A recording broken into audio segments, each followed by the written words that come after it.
Bonjour Charlotte, quel plaisir de te retrouver aujourd'hui. Bienvenue à la Fabrique du Bien-être. Donc Charlotte, on va reprendre du début. Donc tu es psychologue à Arès. Donc est-ce que tu peux te présenter rapidement puisque on a eu un premier raté. Donc voilà, juste quand même de remettre les choses dans leur contexte.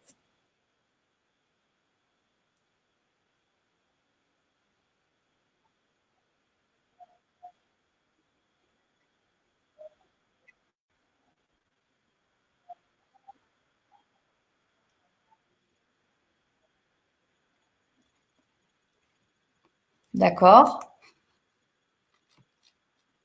D'accord. Et donc, tu te plais sur le bassin et tu as ouvert tu es dans un cabinet arésien avec plusieurs autres personnes qui travaillent dans le domaine aussi du paramédical.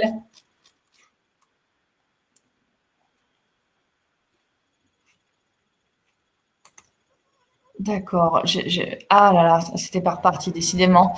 Bon, Charlotte, je crois qu'on t'a pas entendu. Excuse-moi, là, cette fois, c'est moi. Donc, bon, Charlotte, toujours, c'est pas évident, hein, de dire. Donc, toujours psychothérapeute, psychothérapeute ou psychologue d'ailleurs? Psychologue, parce que maintenant le titre de psychothérapeute est reconnu et j'ai pas fait valider ce titre-là. D'accord. Et donc, on en était arrivé au sujet. Qu'est-ce qui t'a conduite, bah ça on l'a vu, qu'est-ce qui t'a conduite à...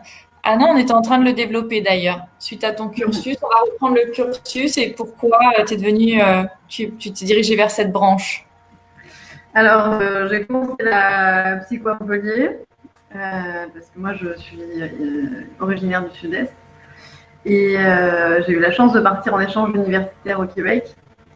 Et, euh, et là, c'était en gérontologie, mais on avait le choix aussi de prendre d'autres cours. Donc, j'ai pris un cours de psycho et sexualité. Et là, je me suis dit, mais c'est avant la vieillesse, il y a peut-être d'autres choses à explorer, même si les personnes âgées font aussi l'amour. Ça, il n'y a pas de doute. Bah oui, je souhaite moi pouvoir continuer longtemps, hein. C'est important, hein.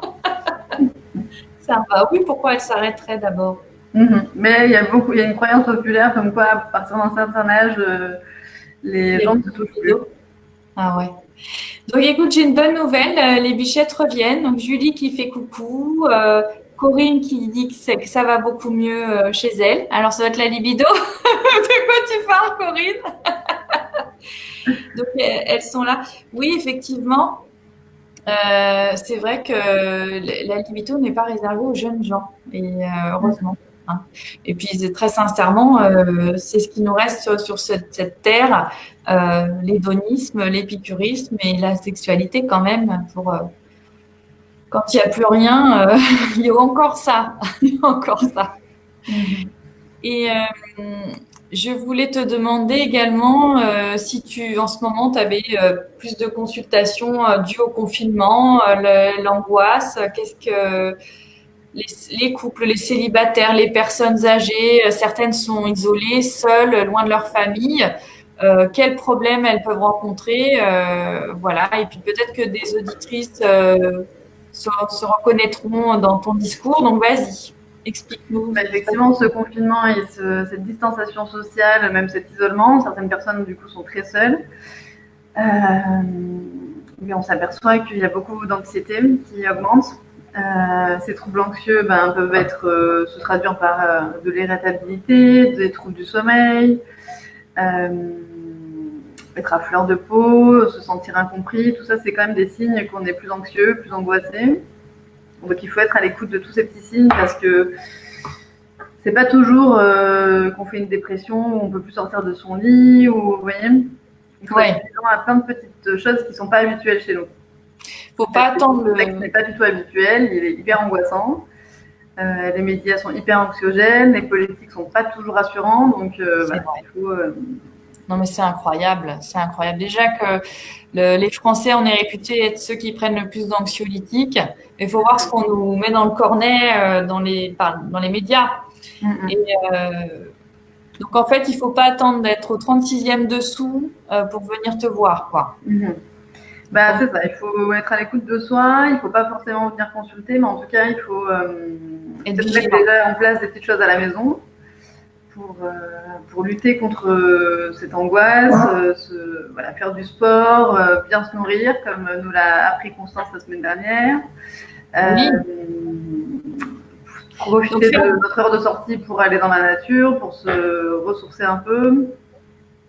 Ah oui, parce que là, on a presque des vies de repris de justice. Là, on a 1 heure de promenade. Il faut tenir bon. Et je pense aussi s'occuper l'esprit. Il n'y a pas que le physique, bien manger, bien dormir. Je pense que psychologiquement aussi, il faut remplir ses journées. Qu'est-ce que tu en penses? Ben justement, on sait que en psychologie, avoir un rythme, c'est hyper important. Ça permet vraiment de lutter contre l'angoisse. Donc même si on est seul à la maison, ou à deux, ou essayer de se dire, ok, bon, le matin, je me lève, j'ai un petit rythme, un petit rituel, je vais faire mon petit sport, même devant une vidéo. Après, je vais prendre le temps de me cuisiner quelque chose, je vais prendre le temps de lire un truc que j'avais envie de lire depuis longtemps, de faire des recherches sur des projets, pour pouvoir aussi se projeter dans le futur, parce que l'espoir et de se dire que tout ça aura une fin, c'est vraiment hyper important. Oui. Il y a une lumière au bout du tunnel. Je crois qu'il y a le premier confinement, il y a une recrudescence de gens qui ont écrit des bouquins. Oui. Des gens qui ont écrit des bouquins. Et là, il y a Virginie Claret, qui est une lumineuse et qui est psycho-énergéticienne, qui nous suit pour ce live et qui te dit le confinement, c'est une recrudescence des violences faites aux femmes. Est-ce que tu peux les aider? Bien évidemment, parce que souvent, les femmes victimes de violences conjugales, sont pris dans un cercle vicieux, toxique, mais aussi affectif. Donc tout ça est tout entremêlé. Il faut prendre le temps de pouvoir dénouer tout ça, de pouvoir en parler, parce que moi je prends souvent la métaphore de l'élastique, mais si on tire trop fort sur l'élastique, il revient encore plus vite. Donc effectivement, la violence n'est pas admissible ni sur les femmes ni sur les enfants, parce que il y a une recrudescence des violences domestiques, donc sur les enfants aussi. Et, parce que l'ennui, parce que beaucoup de frustration, parce que pas forcément les mots pour gérer sa frustration, sa colère, et surtout plus moyen vraiment de l'extérioriser dans un sport, dans des activités. Et puis c'est souvent en lien aussi avec une augmentation des conduites addictives, plus d'alcoolisme, plus de consommation diverses et variées. Donc voilà. Oui, ça part en cacahuète beaucoup. C'est vrai qu'il y a Sophie qui nous dit pour les femmes en danger, solidarité femmes bassin, et puis il y a le 3919. Voilà, quand on n'a pas, voilà, qu'on est vraiment dans l'urgence, 3919, on prend son téléphone discrètement. Donc en fait, dans les violences faites aux femmes, aux enfants, il y a la violence physique, donc la plus facile à déceler, mais il y a aussi la violence psychologique. C'est vrai qu'il y a eu aussi une grande mode de ce terme. Tiens, aide-moi, c'était quoi ce terme? Pervers narcissique. Ouais, c'est quoi ça? Est-ce qu'il y en a tant que ça, des pervers narcissiques? Moi, je pense que ce terme a été un peu banalisé, mais qu'effectivement, il y a beaucoup de gens qui se retrouvent dans des relations toxiques. Et puis, il y a cette relation-là peut naître de la violence, peut-être plus facilement que dans d'autres relations. Après, un pervers, c'est vraiment une personnalité très particulière. Hein. C'est pas. Et puis il y a ce foutu syndrome de Stockholm. On aime son bourreau, quoi. J'ai essayé de mettre une référence, mais c'est vrai que souvent on a de l'affection pour ceux qui nous font du mal. C'est terrible. Hein. Ça a des traits de caractère aussi. Ouais. Donc je voulais savoir, est-ce que tu avais puisque toi tu ne prescris pas de médicaments, ton métier c'est pas psychiatre, c'est pas celui qui prescrit des médicaments. Qu'est-ce que tu peux mettre en place pour aider les gens qui sont en détresse actuellement? Qu'est-ce qu'ils peuvent faire? C'est pas que la violence, hein, aussi les montées d'angoisse. Mais effectivement, en ce moment, on est vraiment confronté à ça, à des gens qui sont très très angoissés, qui ont des angoisses liées à des traumas très anciens qui n'ont pas été forcément réglés, qui ressortent. Et moi, ce que j'en propose, c'est déjà un lieu d'écoute, un espace pour eux où ils peuvent dire en sécurité tout ce qu'ils ont sur le cœur, tout ce qu'ils pensent, essayer justement de construire avec eux leurs pensées pour essayer de se positionner le plus justement possible. Des fois de se reconnaître victime, des fois de pouvoir prendre du recul aussi avec ce qui s'est passé. Et c'est sûr que la magie de la thérapie, c'est de venir régulièrement, c'est de s'investir, c'est de pouvoir entendre des choses qui sont douloureuses, mais peut-être salutaires. Voilà. En séance, on fait souvent des exercices de respiration. En sexo ou en thérapie de couple, je fais faire des petits devoirs à mes patients à la maison. Bah oui, pour reconnecter, pour créer le lien, pour absolument. Souvent, je leur propose de se donner un rendez-vous pour un massage. Oh, c'est mignon. Ah, c'est adorable. J'aimerais trop qu'ils me massent, moi, mais non. Allez, c'est ça. Toi, tu masses, mais t'es rarement massé, je suis sûre. Mais oui, se reconnecter par le toucher, peut-être c'est un premier pas. Tout à fait. Surtout quand la distance est grande. Et puis surtout quand on a beaucoup de rancœur et de frustration, on ne laisse plus l'autre rentrer dans sa bulle, alors que le toucher, cette affection-là est souvent nécessaire. Et voilà. Et ça crée beaucoup d'apaisement de se prendre dans les bras, en fait. Mais des fois, on a une dent aussi, on a un bon gros baluchon, un bon gros dossier contre le partenaire. Est-ce qu'on a envie d'aller lui caresser le dos ou de le prendre dans ses bras? Est-ce que d'emblée ça marche ou tu dois désamorcer un tas de trucs avant? C'est ça, l'idée, c'est qu'en parallèle, il faut ouvrir le dialogue et pouvoir apaiser un peu les tensions. Mais souvent, quand on est dans un schéma de pensée très négatif, on a du mal à sortir de ça. Et c'est vrai que le toucher peut aider quand même à faire des pas qu'on n'aurait pas imaginés seul dans sa tête, quoi. Ou à déclencher l'empathie pour l'autre, l'écoute et essayer de se mettre à sa place. Oui, tout à fait. Ouais, c'est vrai que c'est difficile d'être empathique quand nos propres besoins affectifs sont pas comblés.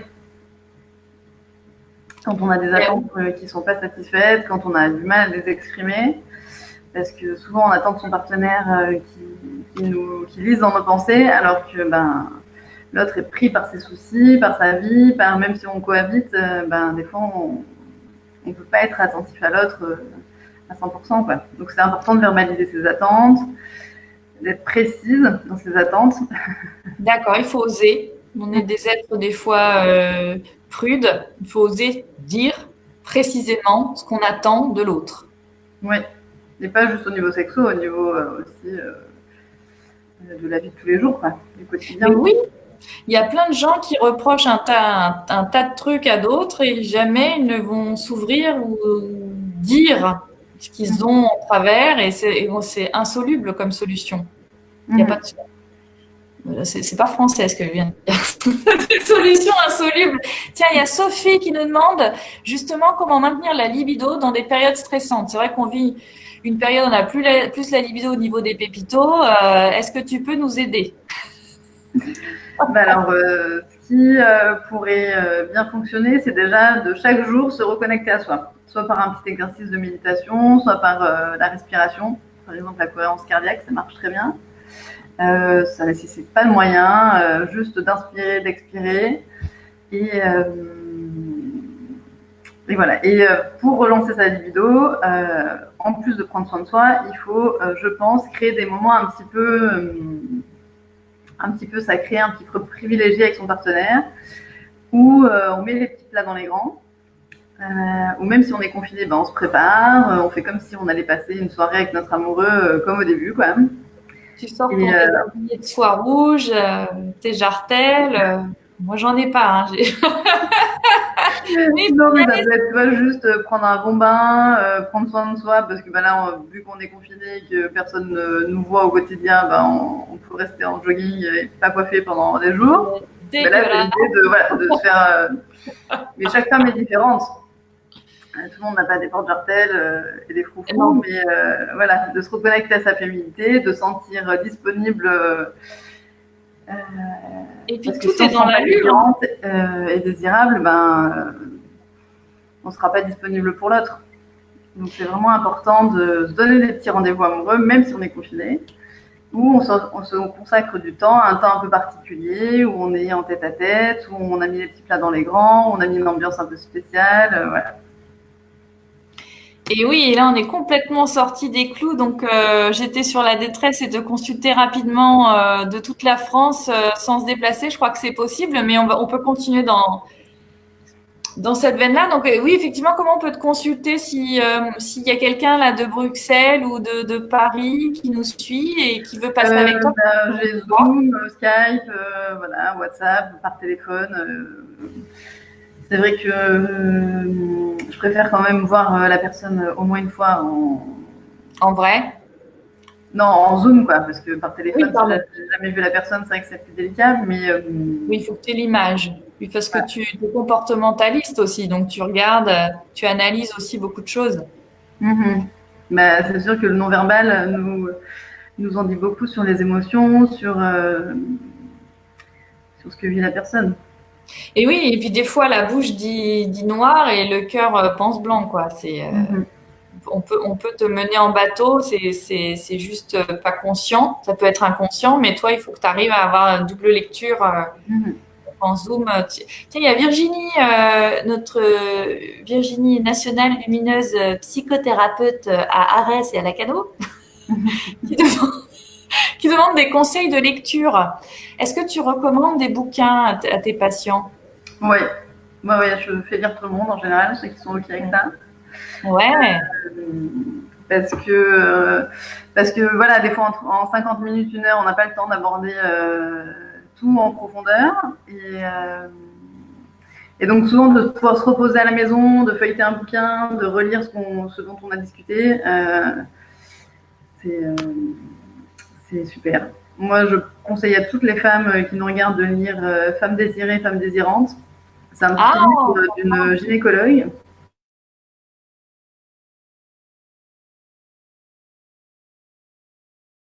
Les traumatismes transgénérationnels, comme voilà, notre corps nous parle et tous ces petits signes qui peuvent être, par exemple, une infection urinaire et tout ça, ça peut venir dire des choses de notre vie intime, de notre vie affective. Donc voilà, il faut être à l'écoute de son corps. Comment tu dis? C'est quel livre? Je vais noter. Femmes désirées, Femmes désirantes. Femmes désirées, Femmes désirantes. De Daniel Flomenbaum, je crois. D'accord. Et ça va nous aider à comprendre les mécanismes de nos cerveaux et à se rendre disponible pour des jeux un peu la vie, quoi, un peu coquin, mais il en faut. Sinon, ça serait bien triste. Et oui, je me demandais. Donc là, j'ai laissé totalement tomber les questions que j'avais prévues parce qu'on est parti directement dans ces domaines-là et je me demandais est-ce que tu arrives à ouvrir les yeux à des femmes quand elles n'ont jamais connu l'orgasme finalement, qu'est-ce que tu leur dis Déjà, on essaye de voir si c'est pas... Est-ce que c'est un manque de stimulation, un partenaire qui connaît mal la physiologie féminine, ou bien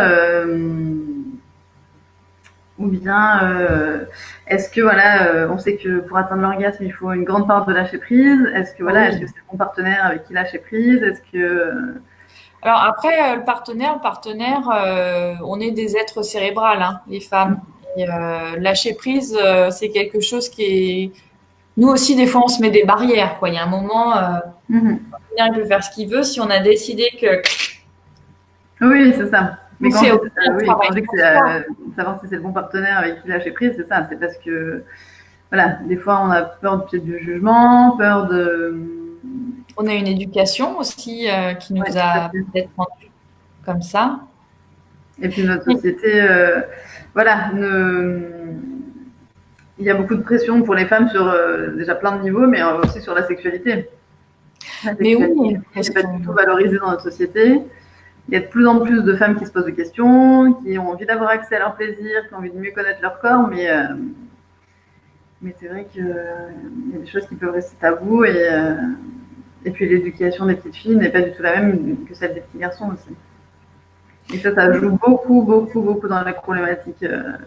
Dans les troubles sexuels, l'éducation fait vraiment, vraiment, vraiment une majorité de problèmes. Et oui, et puis c'est vrai qu'on est dans les années, on est en 2020, mais le clitoris et ses mystères n'est pas encore découvert. Je crois qu'on sait à peine quelle physiologie. On vient de découvrir la forme qu'il avait, super. Voilà, c'était en quelle année ça? C'était, si je sais pas, c'est à 10 ans, même pas. Voilà, je me souviens de films les années 50, 60 avec la période New Age où les nanas, je sais plus, je crois que c'est Ford, c'est un film sur les revendications aussi salariales où les femmes se rebellent et elles finissent par prendre tout un miroir et se regarder la vulve et s'apercevoir qu'elles sont toutes différentes et que, ben oui, elle est là, elle existe, nous existons. Et oui, qu'il faut, dans notre société, c'est vrai qu'on a beaucoup de devoirs et pas beaucoup d'espace de liberté finalement. Je sais pas. Oui, et les femmes enfin, leur cerveau ont tendance à mettre la sexualité au 4e, 5e plan, alors que ça pourrait être un espace d'expression, de communication avec son partenaire, d'apaisement, voilà. De bien-être. Un lieu où on doit, remettre un peu de sacré, de relationnel, d'affectif, et qu'on voit plus ça comme une charge en plus, quoi. Mais oui, parce qu'en plus, on est des mères, alors c'est les enfants, le couple, c'est vraiment la dernière roue du carrosse. Tiens, il y a Virginie. Virginie s'intéresse si tu as des projets d'atelier ou de conférences. Ouais, j'aimerais beaucoup créer un cercle de femmes.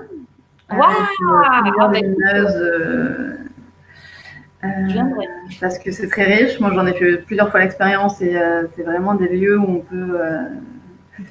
on peut savourer et sentir ce que veut dire le mot sororité. Sororité.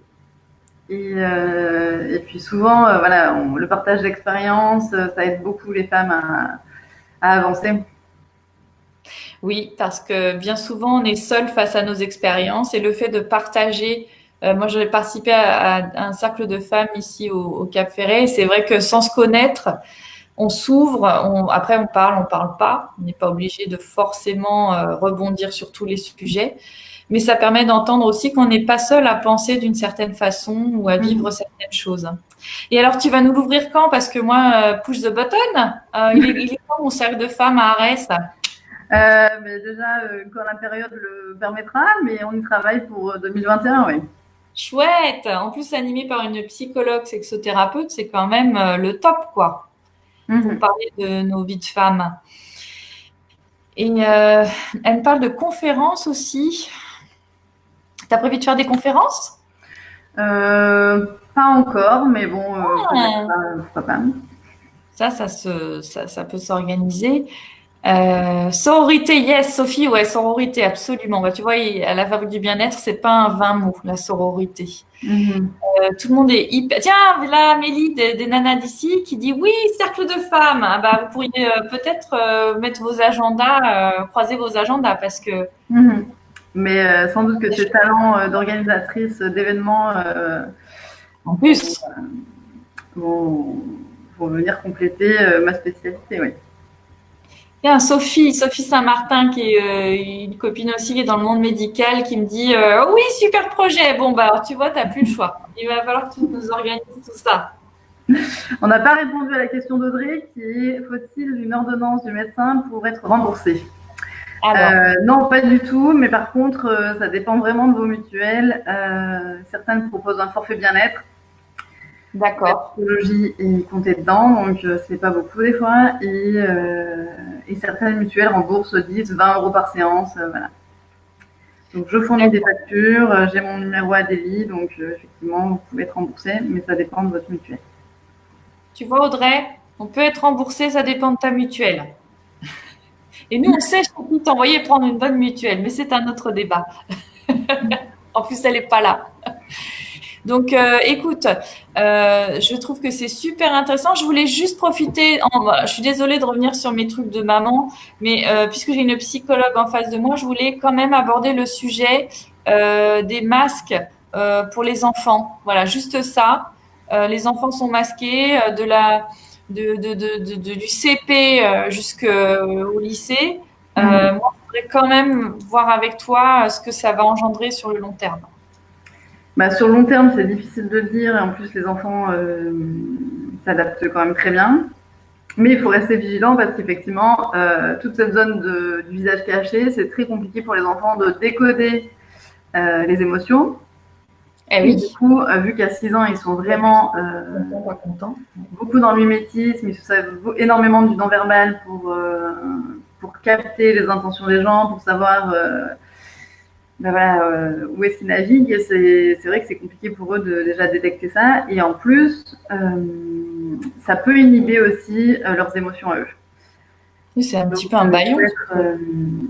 il faut être vraiment vigilant en tant que parent, à voir si bah, voilà, un enfant est plus susceptible, plus sensible, qui pleure plus, qui fait plus de colère, qui a des troubles du sommeil. Ça peut être vraiment lié à ça, quoi. Au fait que bah, déjà c'est difficile pour lui de voir tous les autres porter un masque et de le porter lui-même. Voilà, on sait qu'on s'oxygène moins bien quand on porte le masque. Voilà. Après, au niveau des apprentissages, ça peut être aussi plus compliqué. De pas D'accord. voir la bouche de son interlocuteur, et puis aussi parce que ça demande beaucoup, beaucoup plus d'efforts aux enfants d'être confrontés avec un masque. Ah bon? Oui, C'est parce fou ça. que bah, tu sais, c'est un peu à 6 ans, t'as un truc sur le nez, c'est un peu un truc divertissant, tu vois.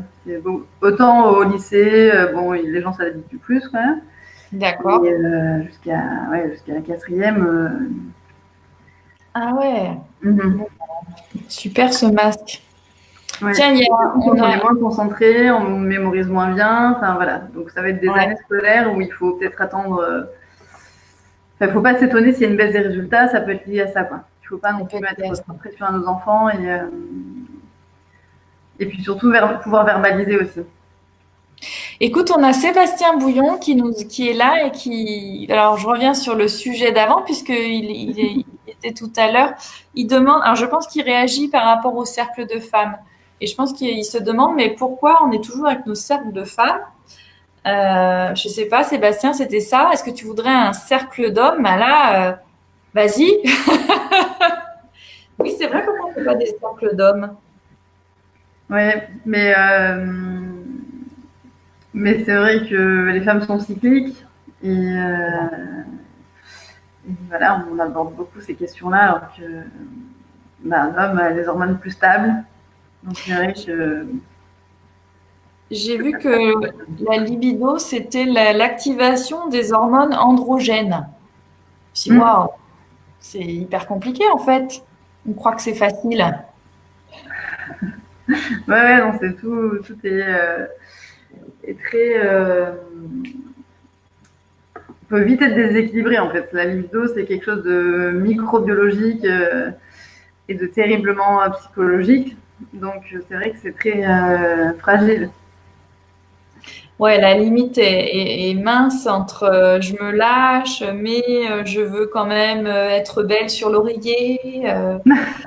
Je veux pas faire des bruits de sanglier agonisants. Ou alors je veux pas que les enfants m'entendent. Ouais, c'est fou Mmh. ça. Et c'est Bah, culturel. effectivement, dans nos sociétés, on nous apprend plus à être dans le paraître que d'être dans le ressenti. Et c'est ça qui est vraiment important dans la sexualité, c'est de se reconnecter à son ressenti. Oui, à son animalité, à quelque chose qui est pas du tout cadré, carré. Mmh. C'est pas. Je pense que ça doit être culturel aussi. Dans certains pays, ça doit être plus facile que d'autres.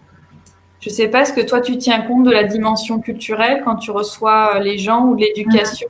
Tu leur demandes d'où ils viennent, comment ils ont grandi dans Ouais, une, beaucoup, on travaille beaucoup cette question-là. Ouais.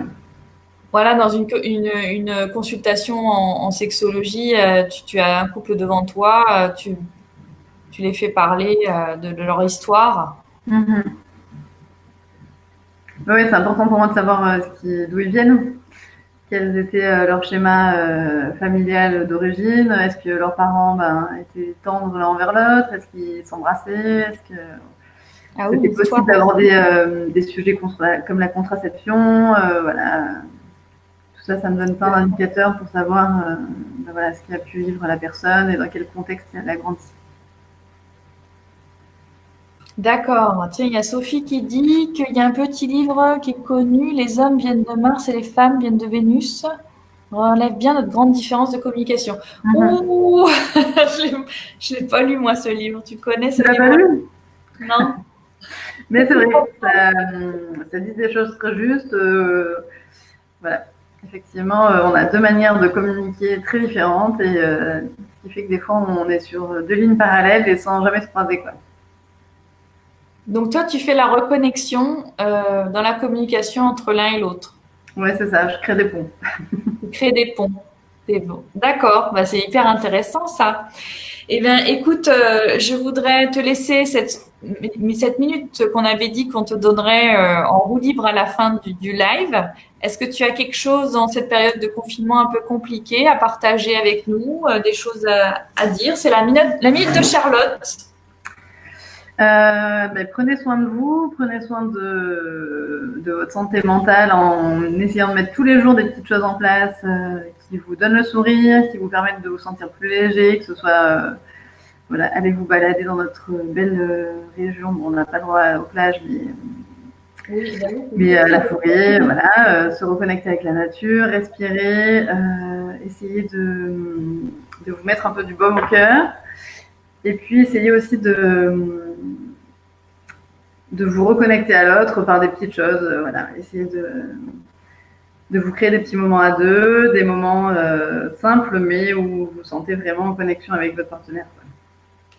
Moi, je sais que, bon, je ne vais pas parler de ma vie de couple, mais juste que je m'interdis quand même, je m'interdis beaucoup de choses en termes de la base, c'est rester correct, ne pas insulter, essayer de pas, bon, je peux être colérique hein, aussi, mais voilà, essayer de garder toujours une espèce de routine, de bienveillance, même si des fois c'est compliqué, on a envie de se balader, on s'énerve.